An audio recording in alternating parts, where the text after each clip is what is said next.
Hey everybody, Brad Linder back at you again with another one tonight. Got CliffJumper from the original Transformers, Generation 1. Going to share this over with the page real quick, and then we're going to knock this bad boy out. Had a lot of fun with the Bumblebee thing last night, so I figured I'd do this one and go ahead and finish the trend for one or two of these that I have going on. And we're going to go ahead and jump right into this one. So I'm going to start off with his eyes and get those out of the way. CliffJumper and Bumblebee are technically brothers, and they're exact size and exact form.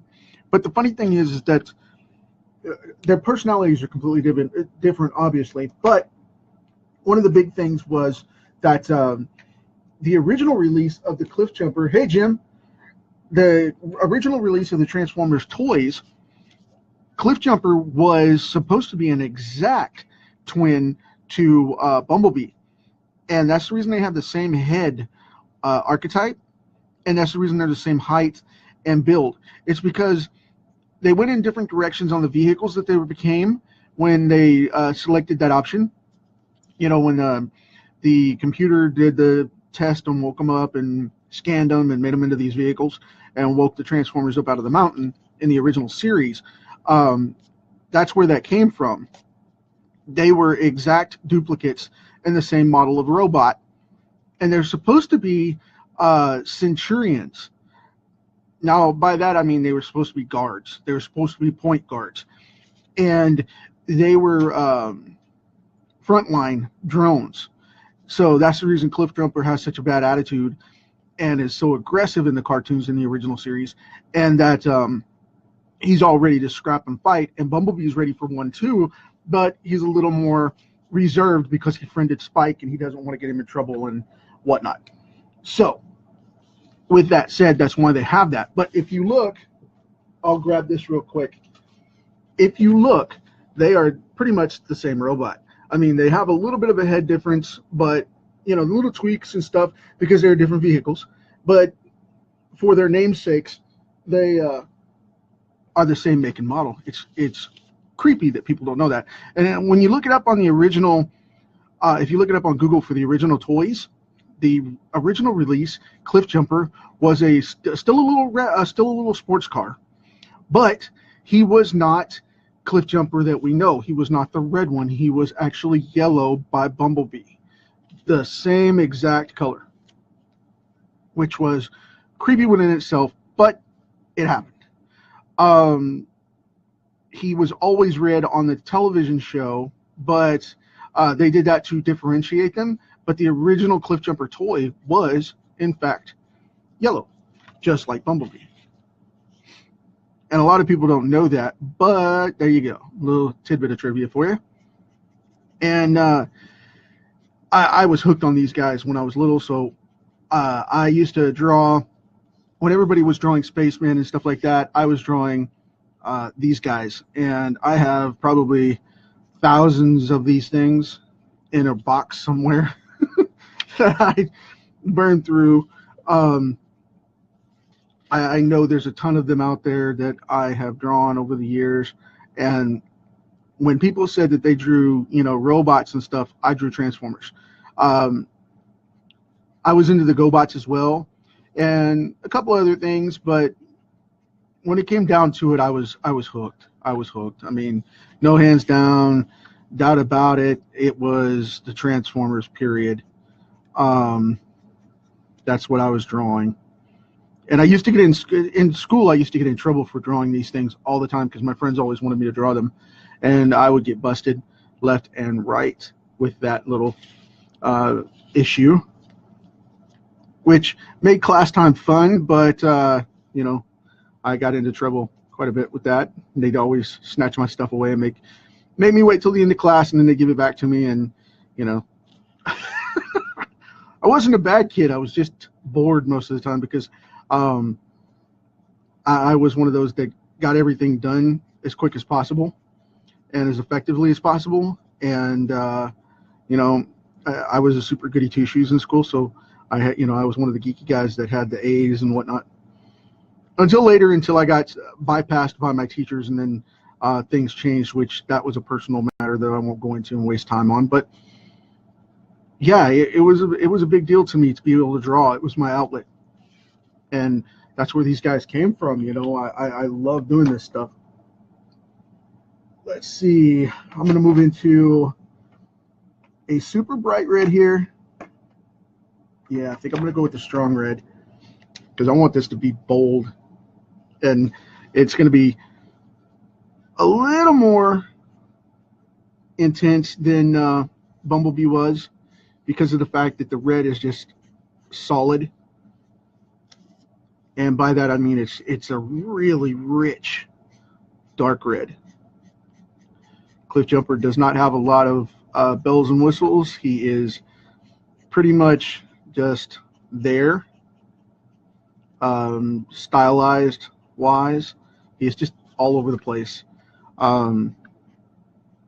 He's very simple, clean, but it's just that kind of red that pops out like no tomorrow and screams red, but in a very simplistic way within itself because of the fact that it's just one flat red.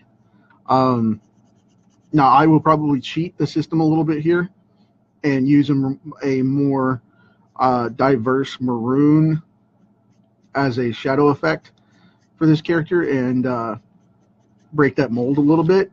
But yeah, this guy he is a one-note red for sure. And unlike Bumblebee, he doesn't have a lot of different hues to him. I mean, he is definitely simple, done, and out there. Because he's all personality, so they just made him red hot and left him alone. Which I did dig that in the series.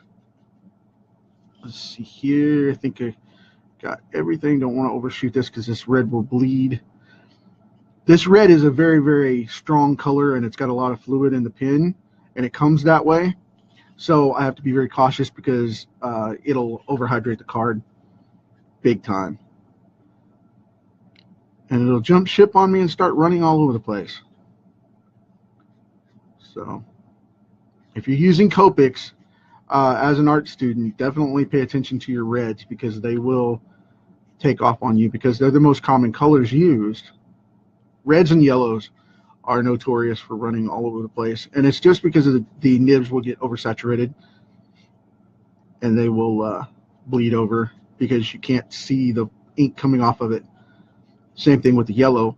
One is too dark and the other is too light, and you can't see it until it's already on the canvas, and you'll just be like, it's everywhere. So unless you want it to look like a horror movie, don't leave it still very long at all because it'll jump off on you. Let's see about getting this done. This one should be pretty simple, I'm hoping. Like I said, I'm going to give him some nice accents, but this little guy is fast to color. I'm going to put in another blue in the windows. They're actually a green in the windows because for some reason his windows tint, they were blue on the cartoon, but the stickers of the original character, see, it's already trying to walk over a little bit. The original glass color was green. And I think that was used because of the comic book, which Mattel had Suncoast and Marvel originally draw those books, and Suncoast to do the production for the TV series, which was Marvel's animation studio. So they tended to use whatever colors were around and most convenient at the time. Whatever they had a lot of to fill the issue is what they colored with. And they did that even up until the 70s and 80s when these characters came out in the 80s.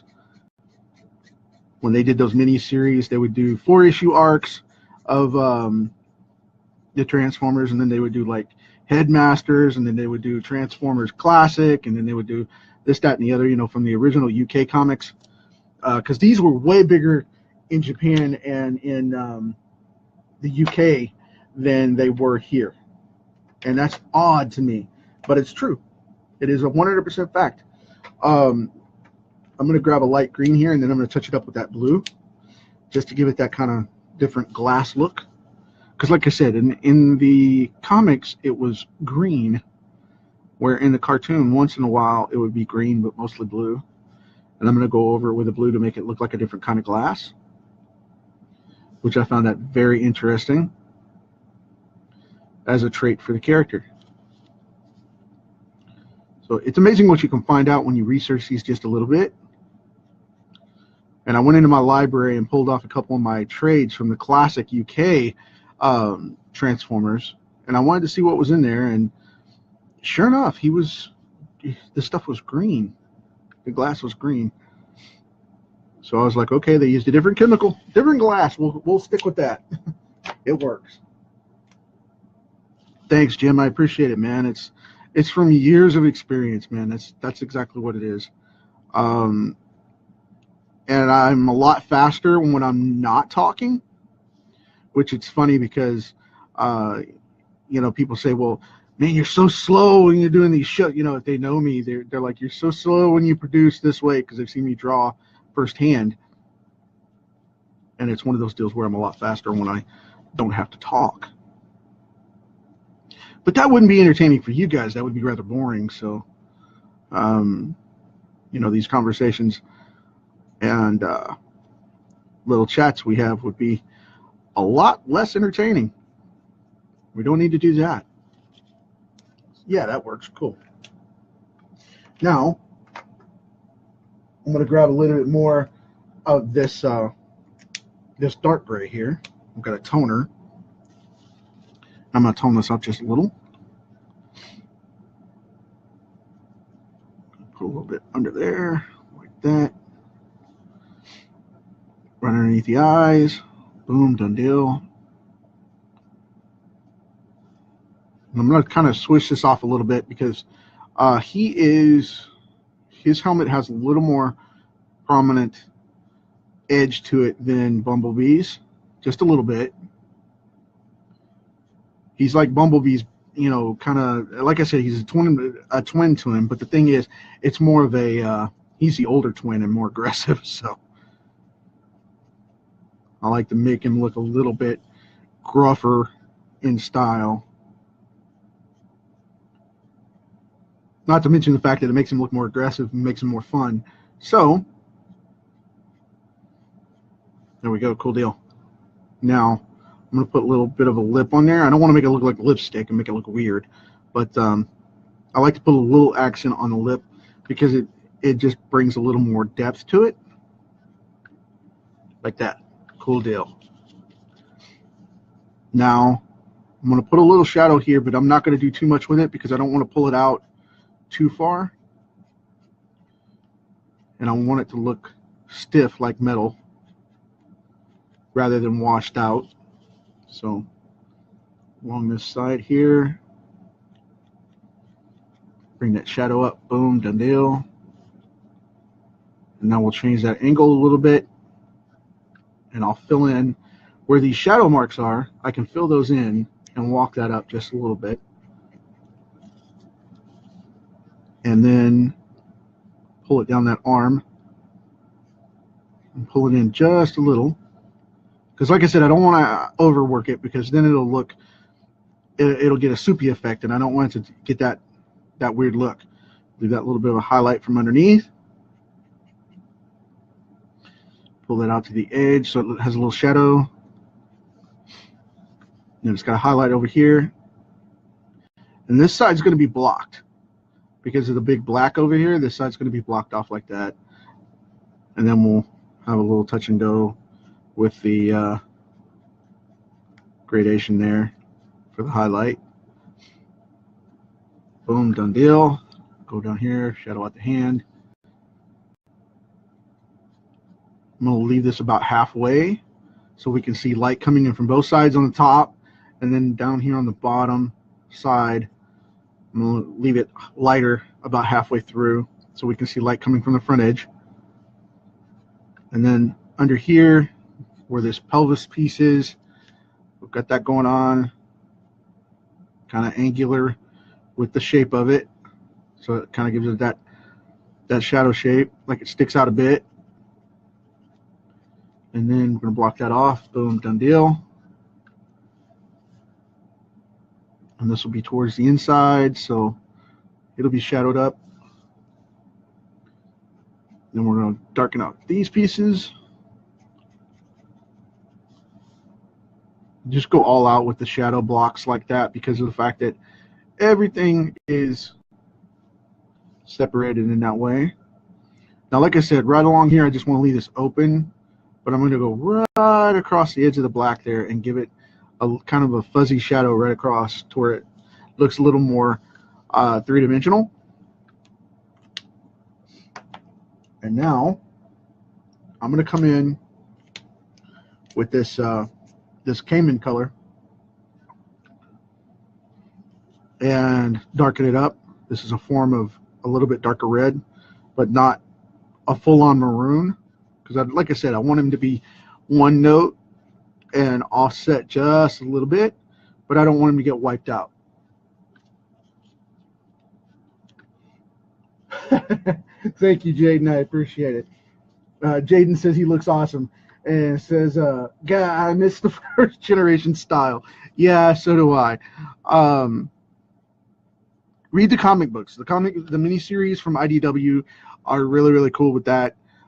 They have that style going on, and they draw them in the, even though the future generation versions of the series has evolved, they still allow for the original style. So go for it. You'll be able to see a lot of that in those books. And they have them in trades now, by the way. They have the modern Transformer stuff from IDW in trades, so you can go in and see that. I have most of them. It's one of the rare things that I do collect from the modern age of comics, other than independents and stuff from friends.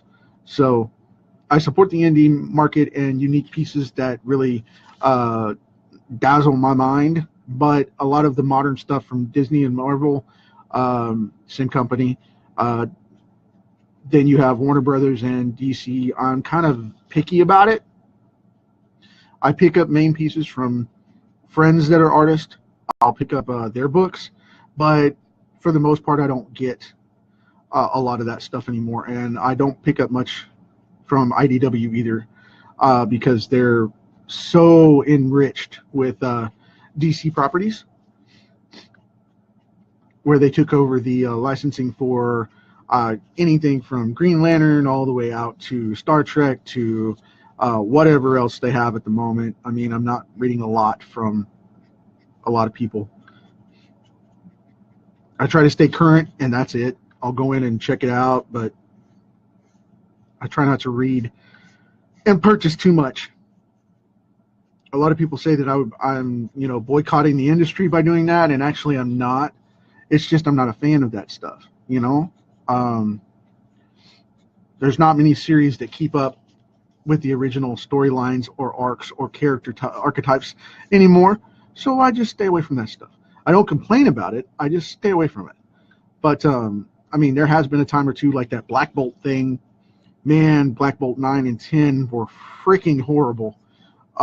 They've gone from a great rich style to a very color dependent abstract street graffiti style almost, and that's part of why I quit reading the comics. Now there are a couple of things I read, like if Ramos is the artist on something, I'll read it. Joe Modiara is back on a couple of Marvel things now and again. I'll pick that kind of stuff up, but mostly I wait for the trades.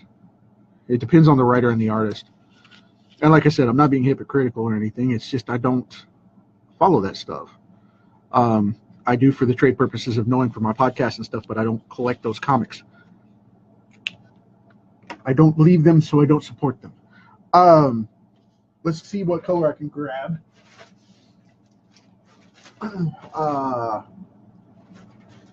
Let's see. Jaden, to answer your question, you can order those online. You can go to Comixology and get them digitally. You can go to Amazon and buy them direct as trades. You can research those and buy them very affordably on Amazon, secondhand. And you can also go to IDW.com and get those and I am not supporting those guys nor endorsing them by any means. I'm just giving you that reference. You can go to idw.com and get those books direct from them. So they have a store online and you can buy those direct. I hope that helps for you. So, yep.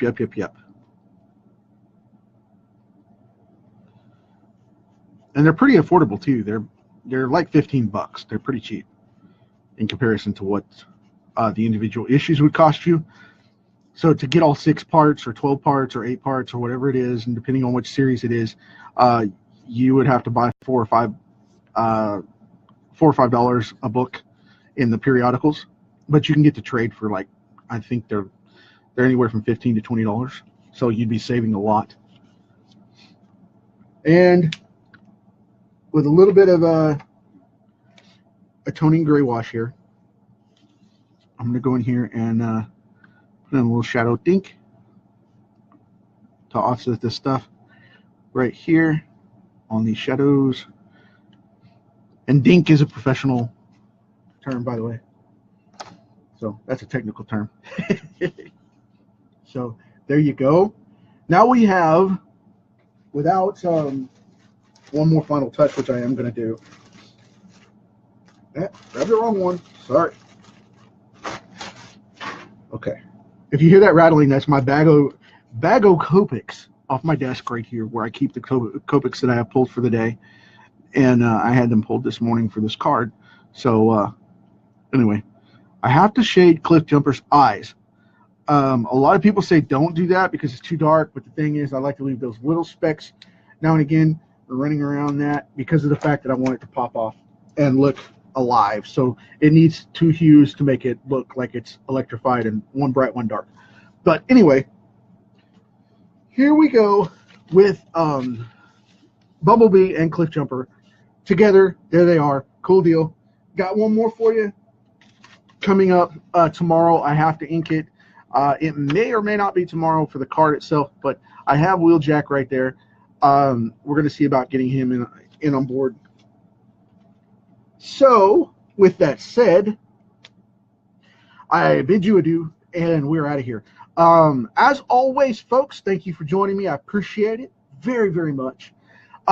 Keep your eyes open. Firestorm Comics is coming live this week. By Friday, I'm going to have Firestorm Comics open with the Night of the Living Dead Relapse webcomic. And also going to be releasing a couple of other things, a preview of Phantom Rising and a new little webcomic prelude to the new issue 4 of Catman Evolution. Finally got these things done due to these other projects being out of the way now. So with that little bit of a teaser, I also have the new ComicKickstarter.com podcast coming up. I'm running a little bit late on that one. I got 2 episodes coming up today. I have 3 and 4 with Brian Salinas, which has been up on the page for a week, but I didn't put it on the first page, and you guys didn't get it. I apologize for that. I've also got Marcel Dupree out there, and I'm going to be popping out his stuff for his Kickstarter for the last couple of days that he's got. And then I've got another one coming up here in a couple of days on Thursday regularly, as planned and promised. That's when I'm going to come out with the 5th issue, the 5th episode, and you guys will have that. Also got a couple other things coming on from the marketing side of things, which I'll talk about later. But right now, that's it. You know how it is. We got this big rock for a little while we're here, for this blessed time on this great green rock floating around in space. You guys know what to do with it. Leave it better for the next generation. I will catch you tomorrow. Thank you very much.